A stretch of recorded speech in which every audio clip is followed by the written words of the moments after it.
दोस्तों करीब 92 वर्ग किलोमीटर में फैला हुआ सहारा डेजर्ट दुनिया का सबसे गर्म रेगिस्तान माना जाता है। इसका क्षेत्रफल यूरोप महाद्वीप के लगभग बराबर और भारत के क्षेत्रफल के 2 गुने से भी अधिक है। सहारा डेजर्ट में तापमान बहुत ही ज्यादा रहता है। भले ही सहारा में इंसानों के रहने के लिए अनुकूल परिस्थितियां नहीं है, लेकिन इसके बावजूद यहाँ 500 के करीब रेंगने वाले जीव पाए जाते हैं। इसके अलावा इस रेगिस्तान में 1000 के करीब पेड़ों की प्रजातियां भी जीवित है। हालांकि पेड़ ज्यादातर पानी के स्रोत के पास ही मिलते हैं। सहारा रेगिस्तान हमारी पृथ्वी पर मौजूद दूसरा सबसे बड़ा रेगिस्तान है। अब शायद आपके दिमाग में ये सवाल आ सकता है कि आखिर सबसे बड़ा रेगिस्तान कौन सा है। आपको जानकर हैरानी होगी, लेकिन अंटार्कटिका हमारी पृथ्वी पर मौजूद सबसे बड़ा रेगिस्तान है। असल में रेगिस्तान 2 अलग अलग तरह के होते हैं। पहले तो होते हैं हॉट डेजर्ट यानी गर्म रेगिस्तान, और दूसरे होते हैं कोल्ड डेजर्ट यानी ठंडे रेगिस्तान। अगर हम ये कहते हैं कि पृथ्वी का सबसे बड़ा रेगिस्तान कौन सा है, तो इसमें इन दोनों ही कैटेगरी को जोड़ा जाता है, जिसकी वजह से अंटार्कटिका सबसे बड़ा रेगिस्तान बन जाता है। लेकिन अब जो स्टडीज में सामने आ रहा है, ये विशाल सहारा रेगिस्तान एक हरे ग्रासलैंड में बदलने वाला है। इसके पीछे काफी सारे जियोलॉजिकल चेंजेस है। इसके बारे में आज आपको इस वीडियो में डिटेल से बताने वाले हैं। हेलो दोस्तों, मैं हूँ आपका दोस्त सुरेश सांचोरी और आप देख रहे हैं रहस्य टेलीविजन यूट्यूब चैनल। हमारी पृथ्वी पर होने वाली जितनी भी जियोलॉजिकल चीजें हैं, वह किसी न किसी तरीके से इसके एक्सिस टिल्ट से जुड़ी हुई है। दोस्तों, वैज्ञानिक हर ग्रह को सही से स्टडी के लिए एक इमेजिनरी लाइन को फॉर्म करते हैं। ये लाइन उस ग्रह के पोल से होकर गुजरती है और इसे एक्सेस कहा जाता है। एक नॉर्मल ग्रह का एक्सेस हमेशा 90 डिग्री पर होता है, यानी वह ग्रह बिल्कुल सीधा रहकर अपनी रोटेशन करता है। लेकिन हमारी पृथ्वी के साथ ऐसा नहीं है। ये इस इमेजिनरी लाइन पर 23.5 डिग्री झुकी हुई है, जिसकी वजह से हमें यहाँ पर अलग अलग तरह के तापमान देखने को मिलते हैं। पहले वैज्ञानिक ऐसा सोचते थे कि सौरमंडल की शुरुआत से अभी तक पृथ्वी की एक्सेस हमेशा ऐसी ही रही है, लेकिन रिसर्च के बाद ये पता चला कि पृथ्वी के एक्सेस का एंगल समय समय पर चेंज होता रहता है। अगर बात करें एग्जैक्ट डिग्री की, तो वैज्ञानिकों ने यह पता लगाया है कि पृथ्वी का एक्सेस 22.1 डिग्री से 24.5 डिग्री के बीच में चेंज होता रहता है।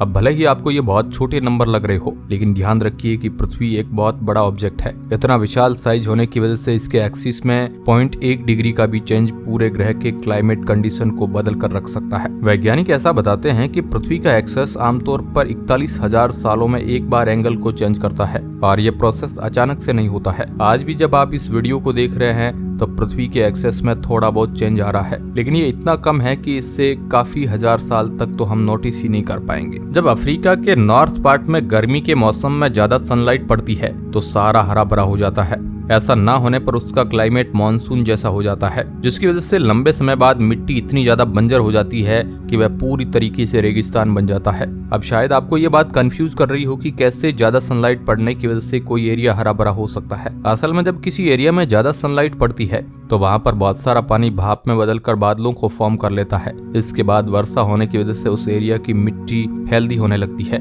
और साथ ही में पेड़ पौधे भी फ्रेश होने लगते हैं। वहीं अगर गर्मी का मौसम सिर्फ गर्मी में नहीं बल्कि पूरे साल रहता है, तो ये नेचुरल वाटर साइकिल मेंटेन नहीं हो पाती, जिससे एरिया पूरी तरीके से बंजर हो जाता है। आपको जानकर हैरानी होगी कि सहारा रेगिस्तान में मात्र 30% ही रेत मौजूद है। बाकी के 70% एरिया में ग्रेवल नाम का सब्सटेंस है। इन दोनों के होने की वजह से सहारा रेगिस्तान में बहुत एक्सट्रीम टेम्परेचर देखने को मिलता है। वहाँ के दिन का एवरेज टेम्परेचर 38 डिग्री सेल्सियस के आसपास रहता है। वहीं रात का एवरेज टेम्परेचर -3 डिग्री सेल्सियस के आसपास रहता है। आपको जानकर हैरानी होगी कि यहाँ का हाईएस्ट टेम्परेचर 1922 में रिकॉर्ड किया गया था। वह करीब 57.2 डिग्री सेल्सियस था।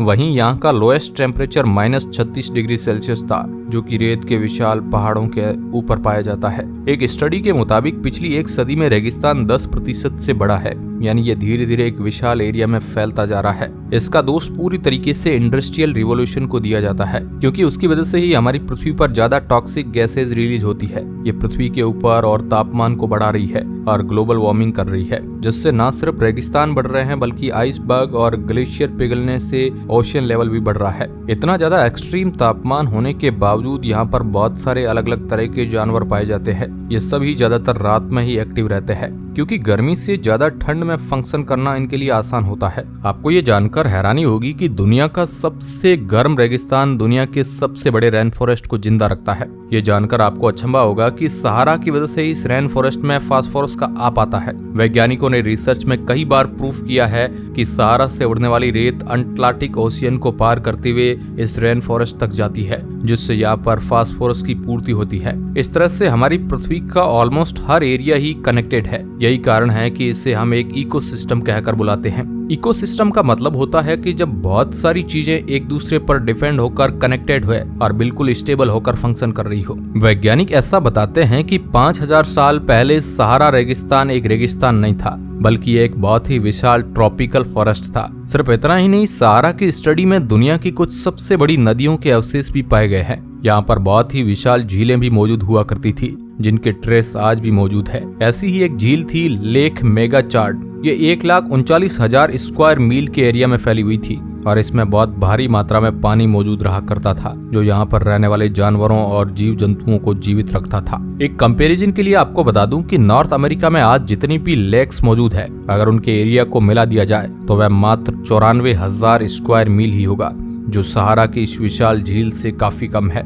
लेकिन काफी सालों के जियोलॉजिकल चेंज और पृथ्वी के एक्सेस चेंज होने की वजह से यह विशाल जंगल एक रेगिस्तान में तब्दील हो गया। वैज्ञानिक ऐसा मानते हैं कि भविष्य में यह रेगिस्तान वापस से एक रेन फॉरेस्ट में तब्दील हो जाएगा, क्योंकि पृथ्वी का एक्सेस अभी भी चेंज हो रहा है।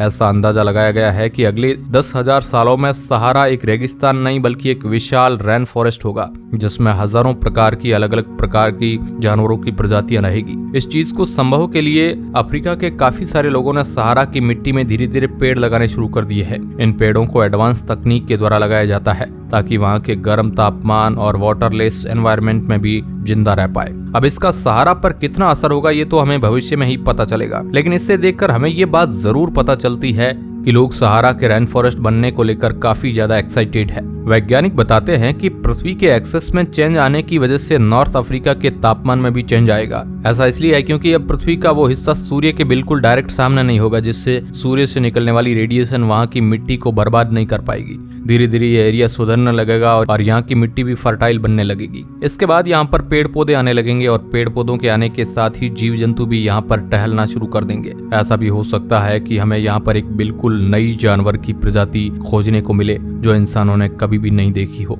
पृथ्वी के एक्सचेंज होने से सिर्फ तापमान ही नहीं बल्कि ओशियन करंट की डायरेक्शन भी चेंज होगी। आपकी जानकारी के लिए बता दूं कि जब भी कोई चीज मूव करती है तो उसे फिजिक्स में आमतौर पर करंट कहा जाता है। जिस तरह से एक मेटल के वायर में मौजूद इलेक्ट्रॉन के मूव होने से इलेक्ट्रिक करंट पैदा होता है, वैसे ही ओशियन के पार्टिकल्स मूव होने की वजह से ओशियन करंट पैदा होता है। आपको जानकर हैरानी होगी कि पानी की लहरें किस डायरेक्शन में जाएगी, ये इस बात को भी डिसाइड करता है कि उसके आसपास का तापमान कैसा होगा। पृथ्वी के एक्सेस चेंज होने की वजह से ओशियन करंट इस तरह से सेट हो जाएंगे कि सहारा रेगिस्तान में ज्यादा से ज्यादा बारिश होने लगेगी। यही बारिश इसे वापस से एक बहुत विशाल जंगल बनाने में मदद करेगी। जैसे जैसे सहारा चेंज होता जाएगा वैसे वैसे पृथ्वी के वायुमंडल और वातावरण दोनों में ही बदलाव देखे जाने लगेंगे। इससे सहारा और तेज गति से एक जंगल बनता चला जाएगा और ऐसा भी हो सकता है कि आज हमारी पृथ्वी पर मौजूद सबसे विशाल जंगल यानी अमेज़न को भी पीछे छोड़ दे। लेकिन ये बात पूरी तरीके से सच है कि अगर हम इंसानों ने पॉल्यूशन और ग्लोबल वार्मिंग को नहीं रोका तो ये जंगल